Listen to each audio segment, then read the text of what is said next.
What do you say, Spence? Not much. How's it feel getting out? We have a little going away message for you. For me? Give him hell, Spencer.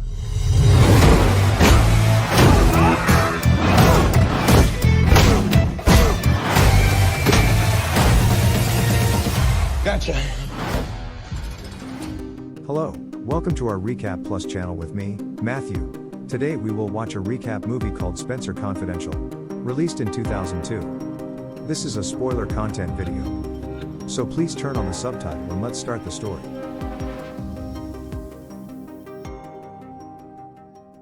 The story kicks off with Boston detective Spenser and his partner, Driscoll, heading to Captain John Boylan's place. Upon arrival, Spenser notices Boylan seems to be under the influence of alcohol, and it appears his wife has been injured in an accident.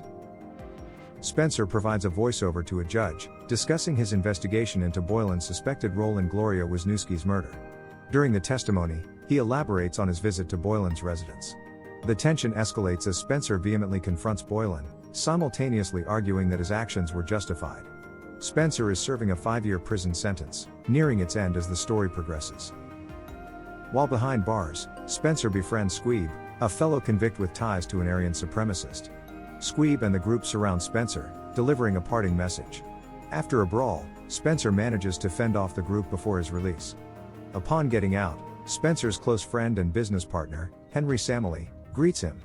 Spenser is taken aback when his ex-girlfriend Sissy Davis makes an unexpected visit to pick him up. They use Henry's car to get to Henry's new home, where Spenser's dog Pearl resides, and he shares a room with a man named Hawk. Spenser is disheartened to discover that Pearl has developed a stronger bond with Hawk. Later that day, Boylan is driving home, talking on the phone with his daughter when a truck drives over him. Hooded individuals emerge to viciously assault him while his daughter listens in dread. The assault unfolds as the girl watches, with the attackers accusing Boylan of sharing information about their behavior. One of them uses a machete to harm him. The next morning, Nurse Letitia arrives home to find her husband, Detective Terrence, shot to death in the head while sitting in the driver's seat of his car. Letitia is overwhelmed with grief, crying uncontrollably as people passing by attempt to comfort her. Word spreads rapidly about Boylan's situation. As Spenser becomes the primary suspect, Driscoll and another investigator visit his home to confirm he lacks an alibi. Fortunately, Spenser convincingly proves he was not present during Boylan's murder. Despite Spenser transitioning to a new profession as a truck driver, lingering resentment from other members of the police department persists. They remain convinced of his involvement in the murder. Terrence's likely connection to the crime, coupled with the media portraying him as a guilty party who took his own life in sorrow, deeply distresses Spenser. He's profoundly saddened by these developments. Upon seeing Letitia emotionally distraught on television, Spenser is motivated to independently unravel the mystery. He visits Letitia, having known Terrence personally and acknowledging his integrity as a law enforcement officer. She discloses that the law enforcement personnel who examined the location appeared to be aware of the precise location of a concealed stash of drugs. Additionally, she asserts that the last sighting of Terrence was with Boylan, walking into a pub. Spenser decides to visit the cop bar and engages in a conversation with another detective who may or may not have known the connection between Terrence and Boylan. Spenser apologizes for his earlier treatment of Boylan, but law enforcement officers loyal to Boylan enter, attack Spenser, and forcibly remove him from the bar. Undeterred, he heads to a nearby convenience store, purchasing footage from a security camera that captures Terrence and Boylan conversing outside the bar. Back at Spenser's house, Hawk helps maintain a steady stream of the footage. Spenser visits the crime scene to search for any overlooked evidence. Following this, he meets Driscoll at a gym, where Driscoll denies being at the crime scene. However, Spenser becomes suspicious of Driscoll because he finds a toothpick at the scene. Later on, Spenser and Hawk share a meal, but the protagonist's mood takes a downturn when he spots his former flame Sissy at the restaurant. Sissy follows Spenser into the restroom, and they have a brief intimate encounter. During their conversation, Sissy brings up a past pregnancy concern, mentioning Spenser's promise to help with it. They both agree it's for the best that it didn't happen. Leaving the restaurant, Spenser and Hawk spot the identical Corvette captured on the surveillance camera. In pursuit of the vehicle on foot, Spenser is attacked by a guard dog. Despite this, Hawk locates the license plate number, and Spenser obtains information from the DMV by exerting pressure on the clerk. They discover the vehicle's registration is in the name of a member of the Irish gang Tracksuit. The name is Charlie Bentwood. While keeping an eye on the outside world, Spenser, Hawk, and Henry watch Bentwood having a massage. Spenser reflects on his personal experiences with Boylan and Gloria Wisniewski when he was younger. In the past, Spenser used to clear snow from Gloria's mother's porch. Additionally, Gloria fought against gentrification in the Bentwood neighborhood as an activist. Bentwood was sent to intimidate her, but she refused to yield. After some time, she found her cat tied to the door, and a few days later, Spenser discovered her lifeless body inside the trunk. It was up to him to inform Gloria's mother about the tragic incident. After viewing surveillance footage of thugs murdering Gloria, Spenser discovered that Boylan had been sitting on the case and became furious when Boylan evaded confrontation. This led to Spenser attacking Boylan at his home. Meanwhile, Hawk defaces the Corvette in an attempt to provoke Bentwood. They continue monitoring Bentwood for several days until 2 FBI agents warn Spenser to stop his investigation. Spenser pays a visit to Squeeb, recovering in the hospital, in the hopes of gaining additional information.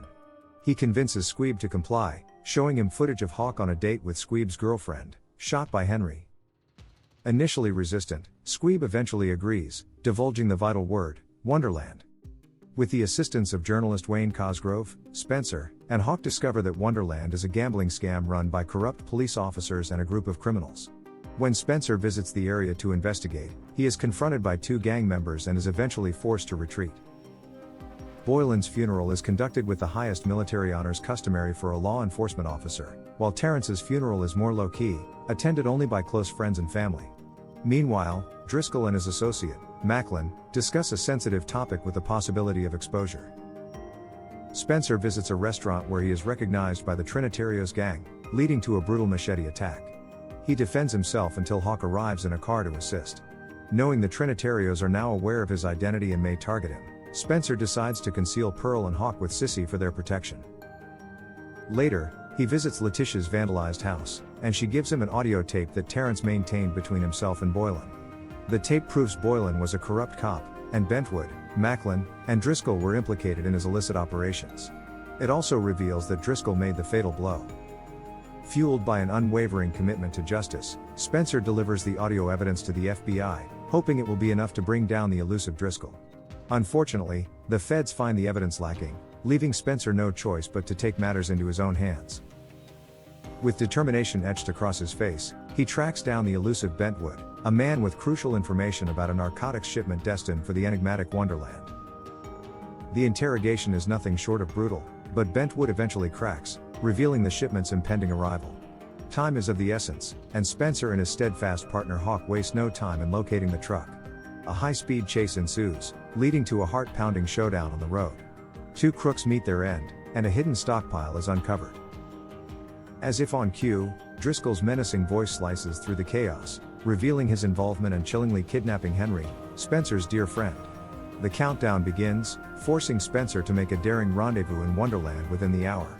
United in purpose and resolve, Spenser and Hawk embark on a relentless mission to free Henry, fueled by a fire refusing to be extinguished. With the stakes higher than ever, they use a vehicle as their battering ram, smashing into the criminal syndicate's cars. The ensuing battle is a whirlwind of fists, bullets, and raw determination, leading to a climactic face-off between Spenser and Driscoll. It is a battle of wits and wills, and though Driscoll comes dangerously close to victory, Spenser's unyielding spirit prevails. In a moment of redemption, Spenser resists the temptation to employ the same cruel tactics Driscoll had used against Boylan, refusing to sink to his enemy's level. Driscoll is captured, but Spenser's integrity remains intact. With the law closing in on Driscoll and his corrupt associates, they abandon the crooked cops to their fate, leaving behind a damning trail of evidence. The long-sought exoneration of Terrence finally comes to fruition, and he receives an officer's funeral, befitting a hero, and a scholarship for his son. In the aftermath of their hard-fought victory, Spenser, Hawk, Henry, and Terrence celebrate with a well-deserved dinner, basking in the warmth of their triumph. However, Spenser's sharp eye catches a glimpse of a news report. A fire chief is arrested despite his claims of innocence. It is a reminder that Spenser's quest for justice is far from over, leaving Henry and Sissy to suspect another challenging case lies ahead, beckoning him to continue his relentless pursuit of the truth.